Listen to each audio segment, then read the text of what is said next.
ବିଚରା ବର୍ଷା, କେଉଁଠି ଚର୍ଚ୍ଚାରେ ବର୍ଷା ତ ଆଉ କେଉଁଠି ବିପଦରେ ବର୍ଷା, ପୁଣି କାହା ପାଇଁ ଅଡୁଆ ତ ଆଉ କାହା ପାଇଁ ବର୍ଷା ଆଣିଦେଇଛି ଖୁସିର ଖରା।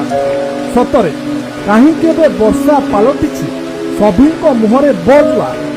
ବର୍ଷାର ବେଳା ଖରାପ ନା ବର୍ଷାକୁ ପଡ଼ିଛି ବିପଦ? ବର୍ଷା ଋତୁରେ ଏବେ ଚର୍ଚ୍ଚାର ସର୍ବାଗ୍ରେ ବର୍ଷା। କେଉଁଠି ବର୍ଷା ରାଜନୈତିକ ଅସ୍ଥିରତାର ପ୍ରାଣକେନ୍ଦ୍ର ପାଲଟିଛି ତ ଆଉ କାହା ପରିବାର ପାଇଁ ହୋଇଛି ଅଡୁଆ। ବର୍ଷା ଋତୁରେ କିନ୍ତୁ ବର୍ଷାର ନାହିଁ ଦେଖା।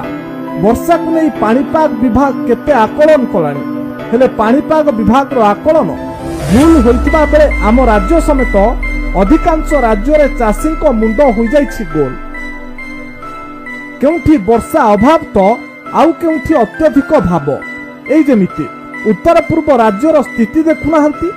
ଆସାମ, ମେଘାଳୟ, ତ୍ରିପୁରା ଆଦି ରାଜ୍ୟରେ ଅତ୍ୟଧିକ ବର୍ଷା ସୃଷ୍ଟି କରିଛି ବନ୍ୟା।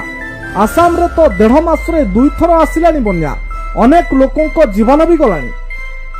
ଆଉ ଏଠି ଅନୁଭବଙ୍କ ପାଇଁ ଅଡୁଆ ହୋଇଛନ୍ତି ବର୍ଷା।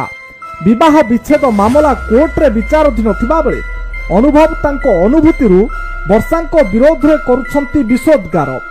କୋର୍ଟଙ୍କ ବାରଣ ସତ୍ତ୍ୱେ ଅନୁଭବ ତାଙ୍କ ଅନୁଭୂତି ସୋସିଆଲ ସାଇଟ୍ରେ ଓଗାଳି ଚାଲିଥିବା ବେଳେ ଓଡ଼ିଶାର ଅନେକ ଟେଲିଭିଜନ ଚ୍ୟାନେଲ ଷ୍ଟାର ଦମ୍ପତିଙ୍କ ପାରିବାରିକ ମାମଲାକୁ ନେଇ କରିଛନ୍ତି ତର୍କ ଓ ବିତର୍କ।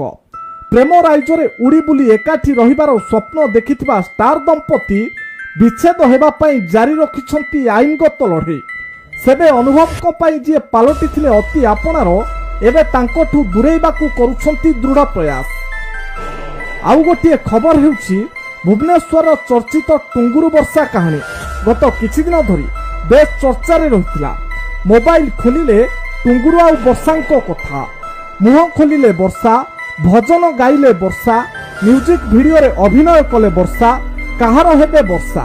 ଏତେ ମାତ୍ରାରେ ଏହି ଖବର ସବୁ ଗଣମାଧ୍ୟମରେ ପ୍ରଚାରିତ ହେଲା ଯେ ଶେଷରେ ଲୋକେ ବିରକ୍ତ ହୋଇ ଗଣମାଧ୍ୟମ ଉପରେ ଆରୋପ ଲଗାଇଲେ।